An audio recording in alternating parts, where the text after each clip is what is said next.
Hey, what's going on? This is Beer Today, Beer Tomorrow, coming at you with a special Beers and a Movie episode.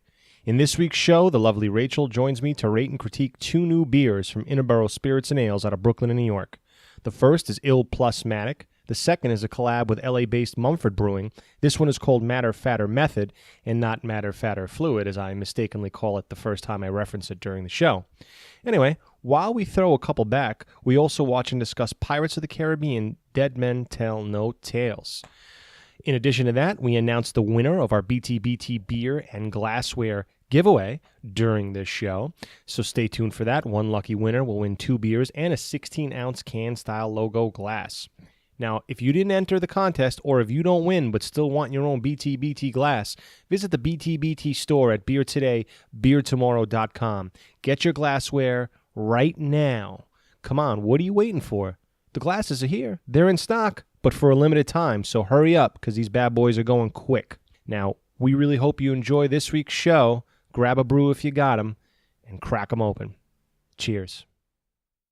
Hey, what's going on? This is Beer Today, Beer Tomorrow, and the lovely Rachel joins me again. Rachel, how are you?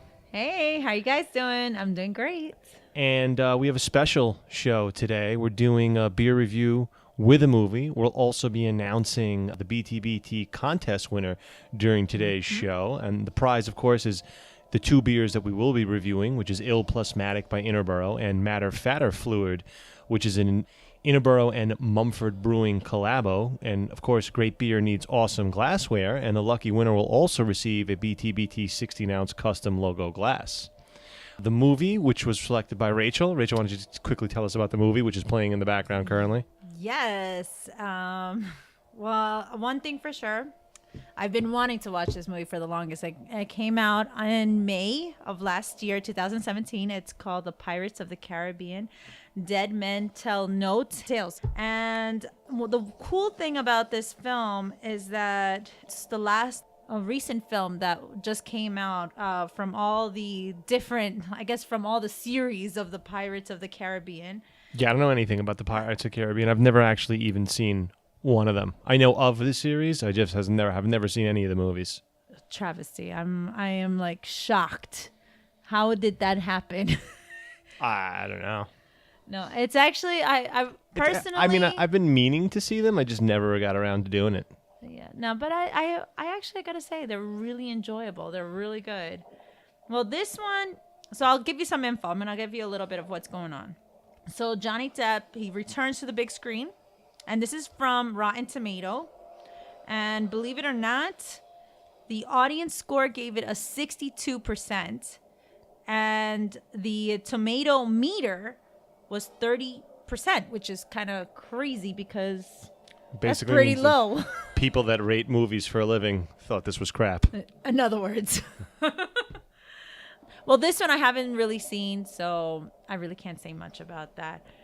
But these are like fun, like big action kind of adventure kind of things. I don't think there's a whole lot of deep substance to these movies, but the little I've seen so far of this one, it's pretty interesting. I think it's a big budget film, so so far in the 30 seconds that I've paid attention to, it looks interesting. Well, if I'm not mistaken, all right, this was filmed in Australia, and the whole thing. A lot of good hops from Australia. Yep, that's true. Very true. And they'll be featured in the beers we're drinking. And that's that one I can't wait, actually. Well, before I get into trivia stuff, what are we drinking, first off? Sure. So we're the first of 2 movies. The first of 2 beers is Ill Plus Matic. This is a double dry hopped India Pale Ale. It's coming in at an 8% ABV. It pours hazy yellow with a thin white head. Interboro describes it of having bursts of apricot, lemon, and peach. Ooh, yummy. Flavors of sweet honey, melon, and citrus. Finishes with a slight hop tang. Brewed with Pilsner and English pale malt plus oats, and fermented with their house blend, and hopped with El Dorado and Citra, then double dry hop with Citra and Centennial.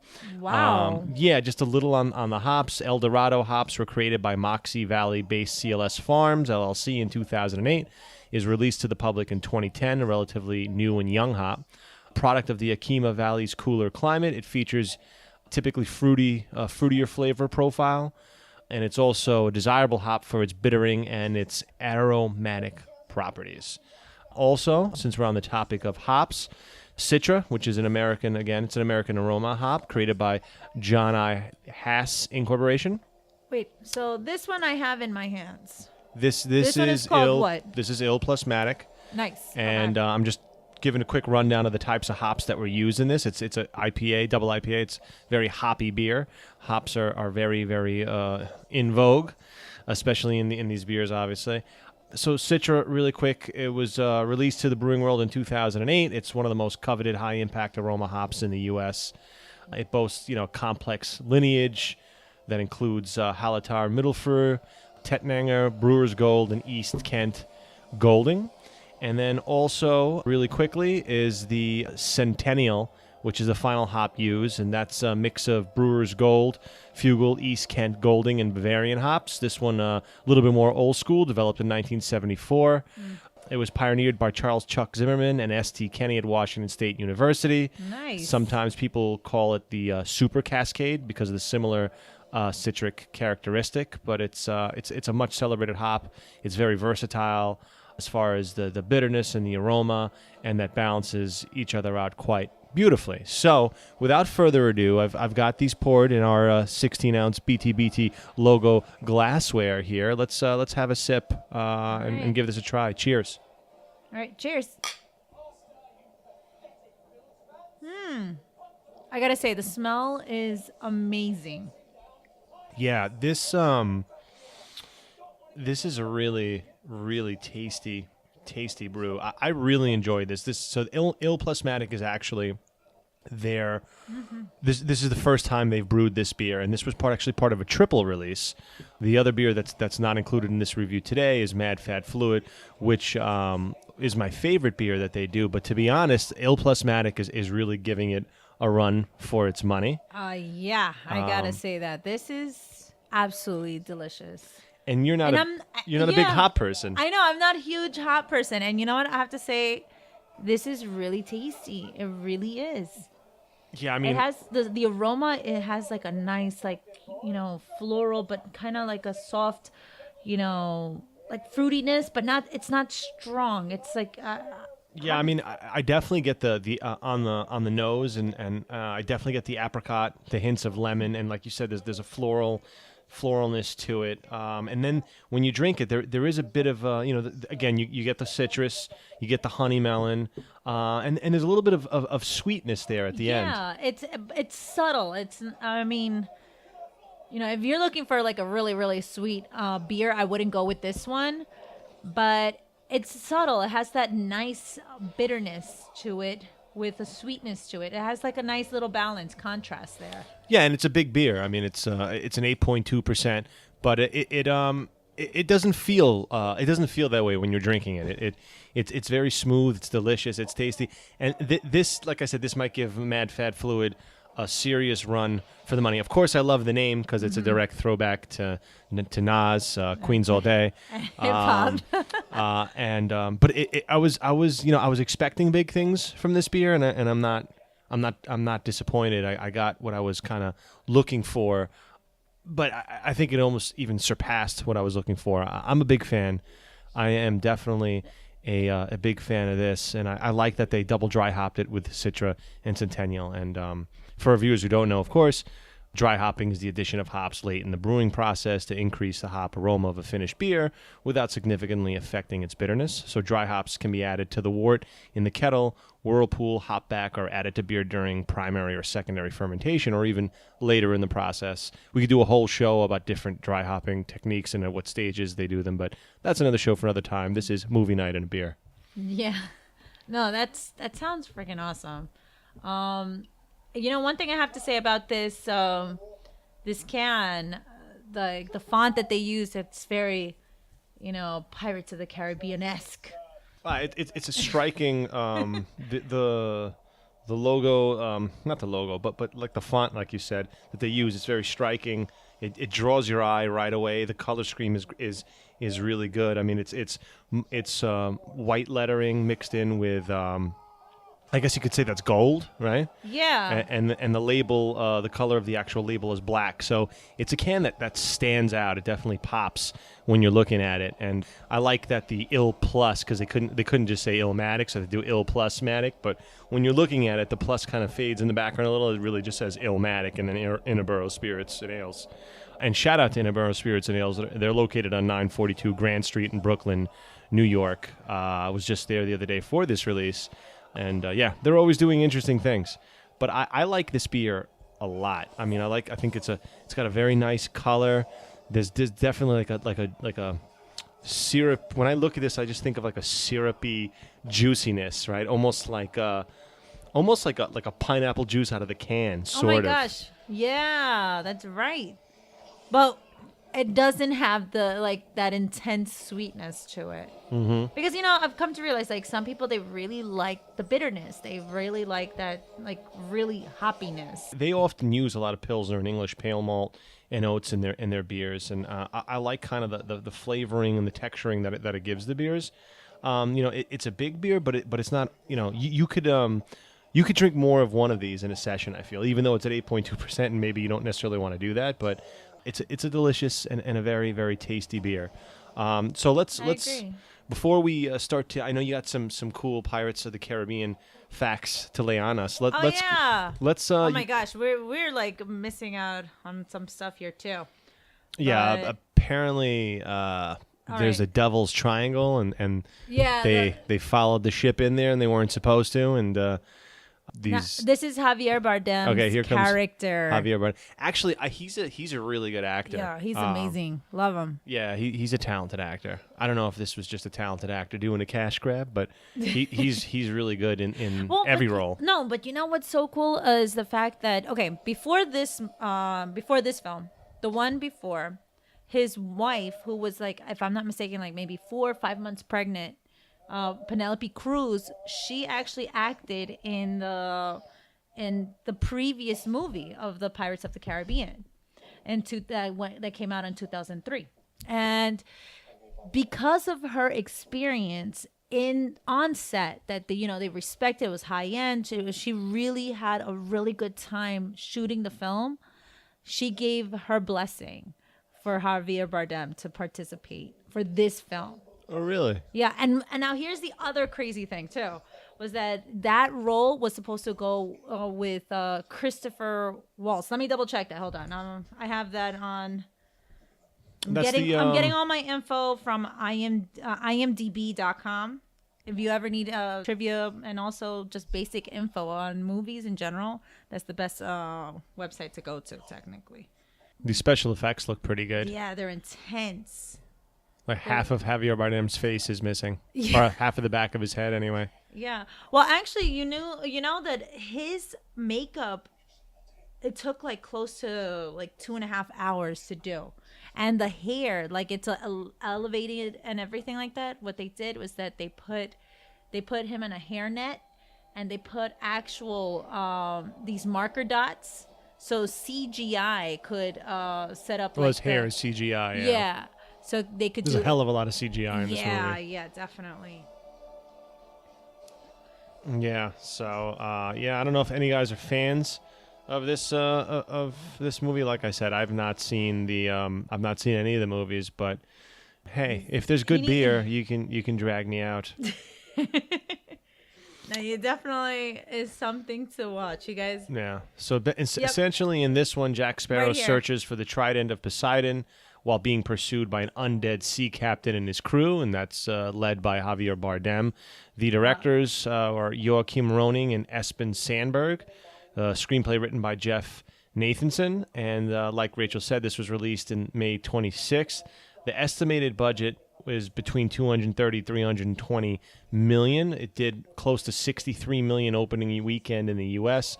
Gross U.S. was over 172 million, and cumulative worldwide gross was almost 795 million. So this movie and this entire series has made a hell of a lot of money. I'm sure Johnny Depp was able to buy another island with all the money that he made from this. For his dogs. I remember I heard a whole report with Johnny Depp that That he bought an island for his dogs. Yeah, what do you call it? That he was not allowed, that his dogs were not allowed into an island because he didn't register his dogs.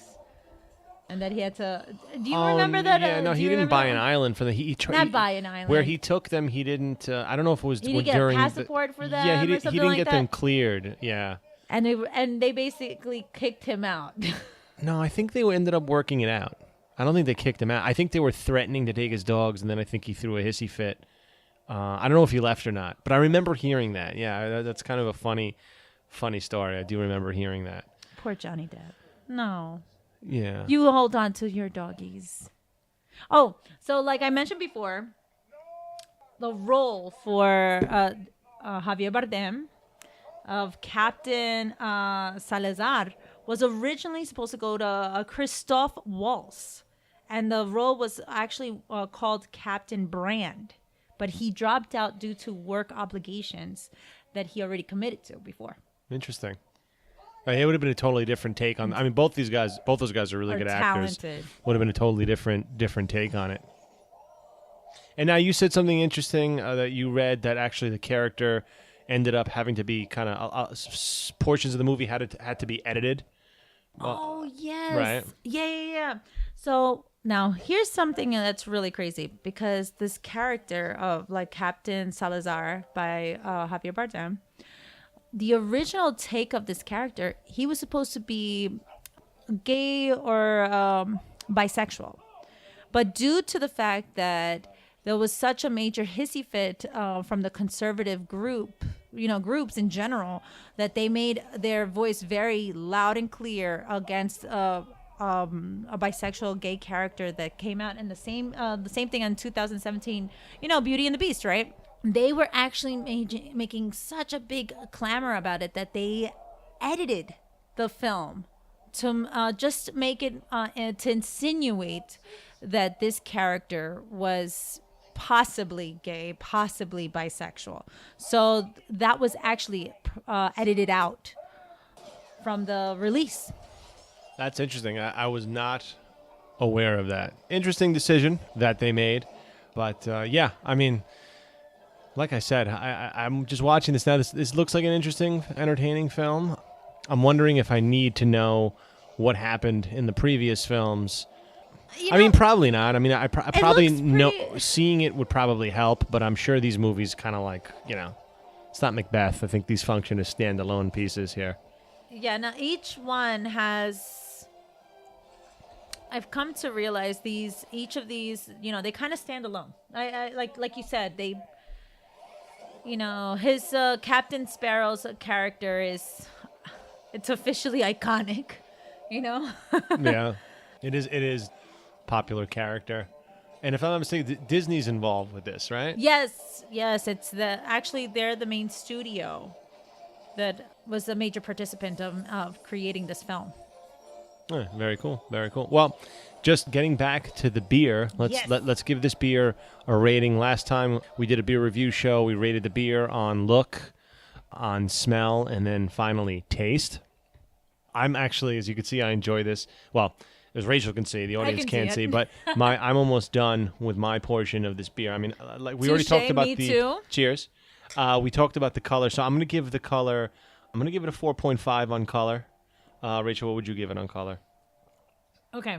Out of 5, all right, I would honestly, I would give it a 4.2. Okay.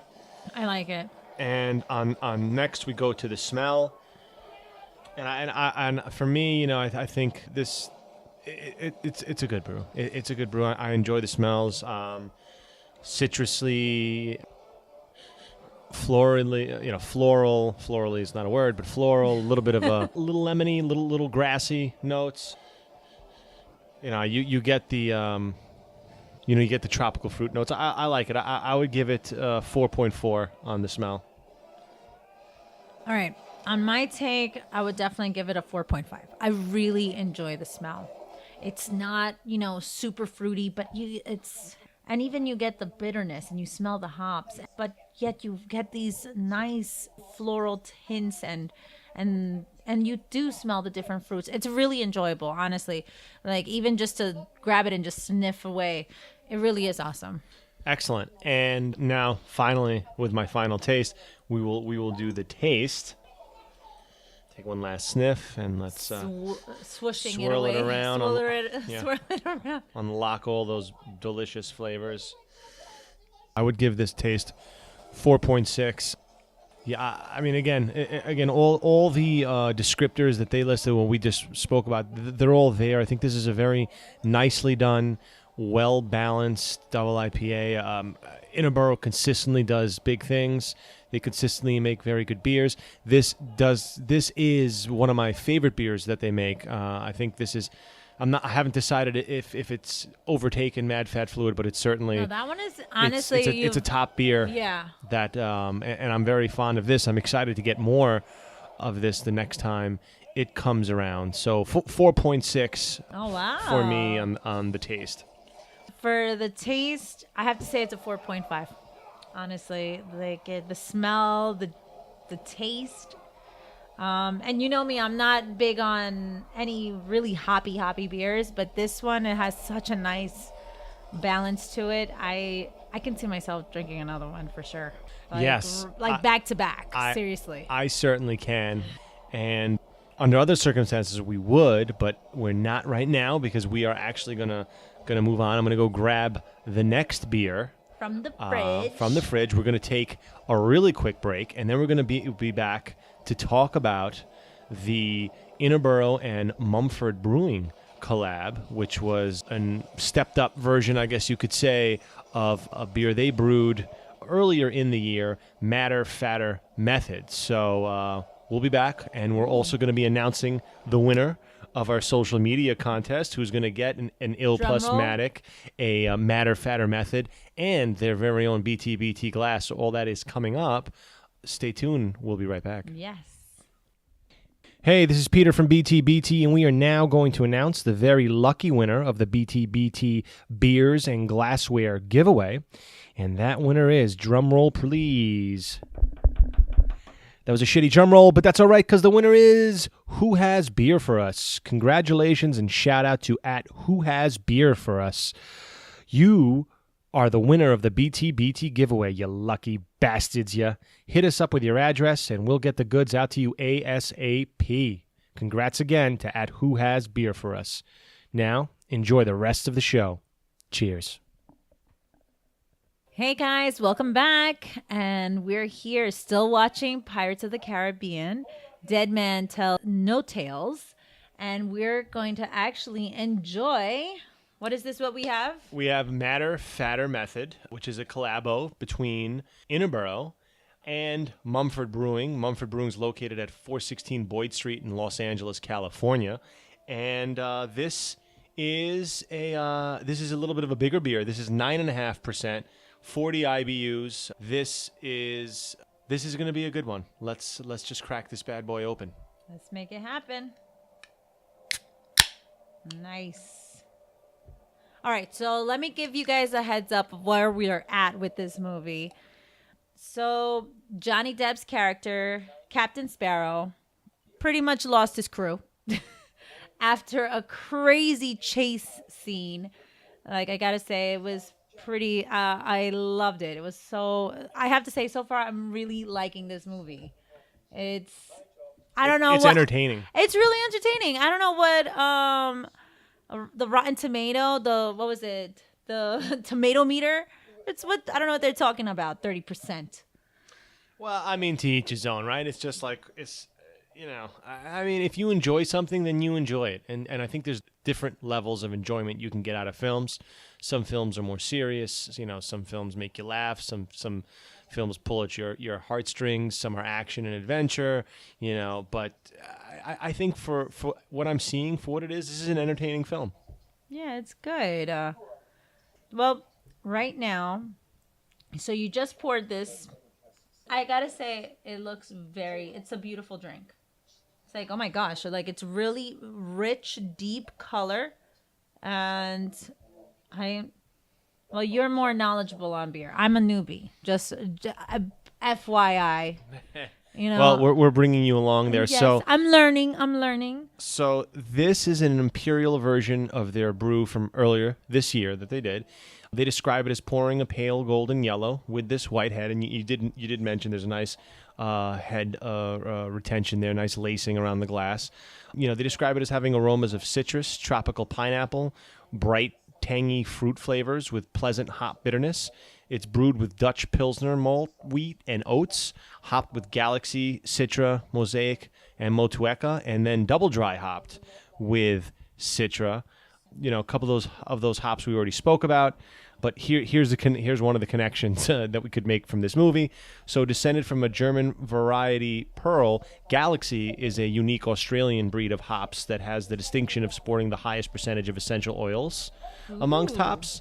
It has, fantastic citrus, peach, and passion fruit aroma, especially when used as a late addition. Flavor can often be, a bit intense, but it mellows as it matures. And then also, this beer features the Mosaic hop, which was released in 2012 by the Hop Breeding Company LLC. Mosaic features complex but smooth, clean flavor characteristics, and they're known for their triple use profile encompassing bittering flavor and aroma. They tend to carry flavors of mango, pine, citrus, and a bit of herbally notes there, and aromas of tropical and stone fruit. Some people even refer to Mosaic as Citra on steroids. Oh, wow. Yeah. I'm excited to. I'm like waiting. I'm like, when are we going to try this? Oh, okay, we will. Just one last hop, and just to briefly give an overview of the Motueka is a premier New Zealand hop developed by Hort Research. This one goes very well in lagers, pilsners, and Belgian-style ales. It's a great dual-use hop because of its fruit aroma. It has very nice notes of tropical fruit and citrus, and it can be used at any point during the brewing process. And it also works well in sweet, malty, and fruity beers, so it's a very diverse hop. So without further ado, we're going to take a sip of this. Cheers. Cheers. Ooh. And you know what I love? That these are both big beers. These are both doubles, but they're different. They're quite different. Yeah. I think it's definitely interesting and unique flavor to this one. This one has a bit more sweetness, I think, is there. Yeah, definitely. And again, for a 9.5%er, it doesn't drink like a 9.5%er. You could say it's fairly smooth. No, it definitely has a nice little tangy, fruity flavor. Definitely, you definitely get on the nose and tongue. You get citrus. You definitely get pineapple. Oh, yeah. Even maybe a little bit of melon, too, there. Mm-hmm. But it's a nice bitterness. Yeah, you get a little bit of herbal, a little bit of lemony, grassy as well, like mixed in there. It's very nicely balanced. Like, even peach. Yeah, I get a little peach on the way down there. Very, very tasty brew. Very enjoyable. Madder, fatter method. Also, that was part of the release. That just came out, right? Yes, yeah. And for those of you interested, currently on tap at Mumford, if you're in LA, they have a new accelerated timeline New England style IPA. They have Carpet Walkers, which is a double IPA. They have a rye IPA called Freshly Styled. They have a mixed fermentation saison called Fully Engaged. They have another New England IPA called Friends vs. Ends. They have a regular IPA called Laces Out. They have an American Stout, medium difficulty.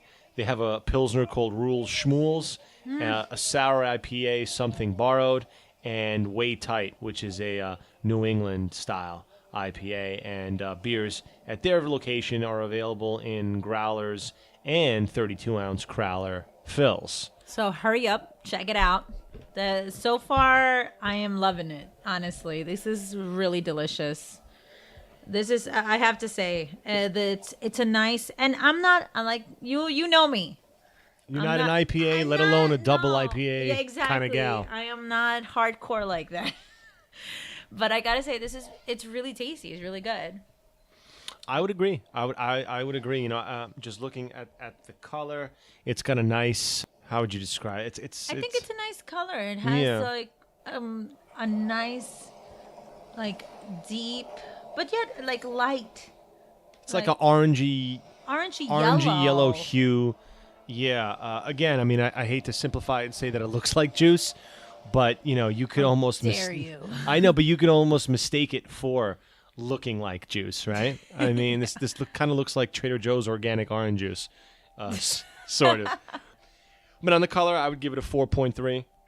It looks like a nice big bold double IPA. Yeah. When any beer goon, beer nerd, beer geek will look at this, they'll know exactly right away that this is a big bold, double. And I would say 4.3. Yeah, but for me, I would definitely put it as 4.2, slightly lower.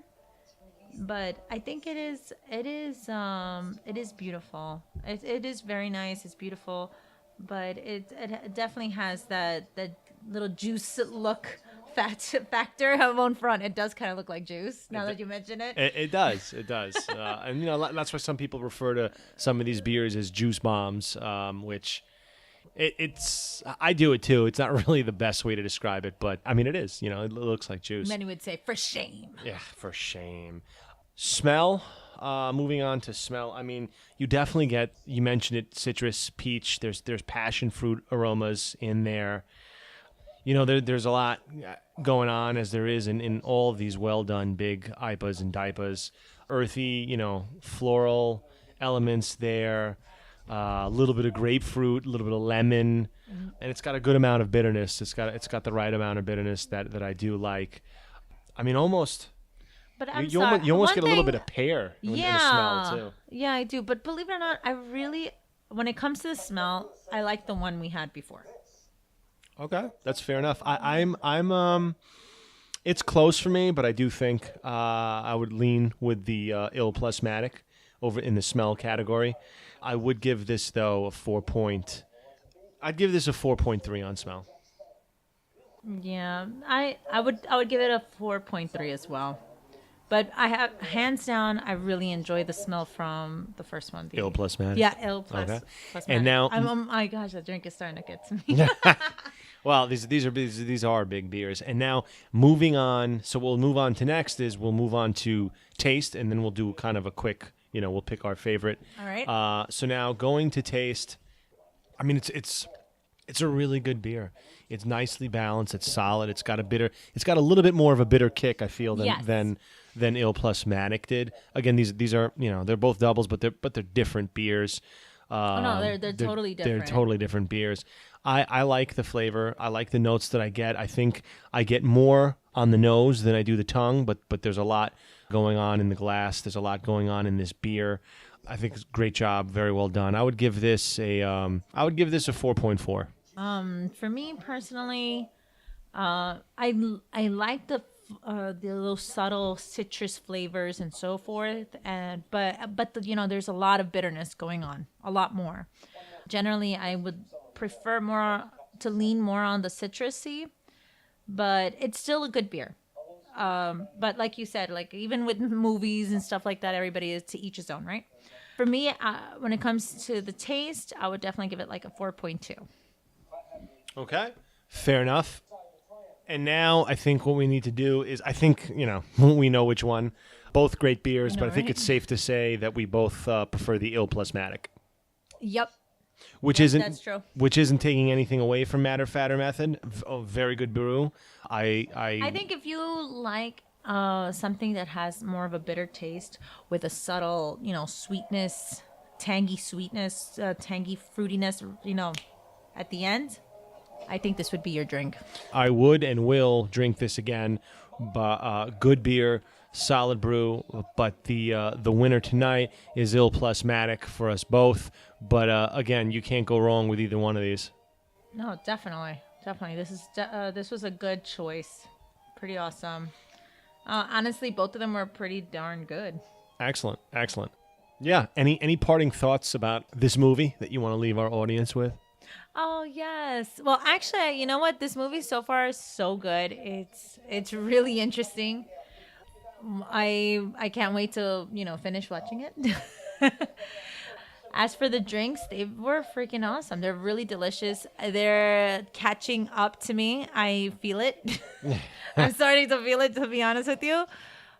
I'm a huge fan of the Pirates of the Caribbean. It's like all the films. I think I enjoy them a lot. And honestly, you got to catch up too. I do have to catch up. Maybe this. No, he needs to catch up not only with the Pirates of the Caribbean, but also with which is the other one that you need to start watching? So I have not. So people are gonna get on me for this one. I haven't seen all the Lord of the Rings. Oh my gosh, that's insane! I think I've only seen like one Harry Potter movie. Another one, insanity. Yeah, I mean, I just haven't. I don't know why. And it's not like I purposely avoided them. It's just I just didn't feel motivated enough to see them. Don't worry, he does. I know you've watched. You're up to date with the Game of Thrones. Oh yeah, of course. I'm up to date with Game of Thrones, and I'm up to date. I mean, there's a lot of stuff we watch, but you know what? Recently I found myself watching more shows, like on Netflix. Yeah. We binge watch the shows. Oh gosh. We just watched Black Mirror, and before that, Peaky Blinders. The last season. I have to say, hands down, insane. Spoiler alert right now. But for Black Mirror, the dystopian future, the episode, the black and white one. Yes, that one was really good with the robots that looked like roaches, which was disgusting. But yeah, so good times. So I think we're just about ready to sign off here. Yeah, definitely. So thanks again for listening to the show. Got some exciting news to share with you guys before we do sign off. This Thursday, February 1st, BTBT will be at the Sampler, located at 234 Star Street in Brooklyn, New York, 11237. The Sampler offers microbrews and small batch whiskeys paired with local pickles and cheese. Dope spot. Good people there. Can't wait to be there to do the show. Then, this Saturday, February 3rd, BTBT at 12 noon will be at the Wilkie, located at 108 Patchen Avenue in Brooklyn, New York, 11221. They have about 18 beers on tap, cocktails, and sandwiches, too. Another really awesome spot that we can't wait for. Can't wait to try out the sandwiches, too. Oh, yeah. I'm kind of hungry right now. And then Saturday, February 17th at 7 o'clock, BTBT is going to be at Bridge and Tunnel Brewery. Shout out to Rich. We're going to be there covering the 3rd annual Ridgewood Grove Rock'em Sock'em Robots Boxing Tournament. Nice. Yes, there's going to be a Bridge and Tunnel beer release, pop-up kitchen, and, of course, the championship belt is going to be on the line. Oh, my gosh. There's an actual championship belt wait a minute. that people can win. Wait, explain to me, what is that? So you remember the old school game, Rock'em Sock'em Robots? Yes. So it's like basically like wait a 30, minute, 40 people playing all these different different Rock'em Sock'em box, robots. The blue oh robot, red robot. Yeah, anyone can enter, anyone can play, and yeah, it's just it's a whole big tournament. It's like from 7 to like 11 o'clock. Oh my goodness, I remember playing that when I was a kid. Yeah, it's gonna be pretty fun. We're excited, definitely excited about that. Gosh. And then March 10th, we got a big crossover show with the I Drank Beer Show. That's a YouTube show. Shout out to those Wild LI boys. Much more to come on that, so stay tuned. Also, some things we can talk about, not yet confirmed, but we are in advanced discussion, you could say. No date set yet, but you can expect upcoming shows with Carton out in Jersey, a Barrier, Dubco, the Blind Tiger, 1 Mile House, and Arts and Crafts Bar in NYC. So we got a lot coming at you, a lot in the books coming up, a lot lined up. So stay tuned. And of course, there's going to be a ton of social media content, some video content, blogs, and all that good stuff. So yeah. Oh, and another thing, we're gonna definitely, have more movie nights. Give us a shout out. Let us know what other movies do you think we should watch. What movies are your favorites that we should be checking out? Yeah, let us know. Let us know what movies you want us to cover, what beers you want us to cover. Yes, because this may be something we add in the mix, add in the rotation. Yeah. So on that note, we appreciate you tuning into the show. No matter where you are in the world, drink local, drink fresh, repeat. Rachel's, woo, woo. Cheers to you. Cheers. Until next time, guys, keep following the Craft Beer Odyssey. Peace. Take care. Bye.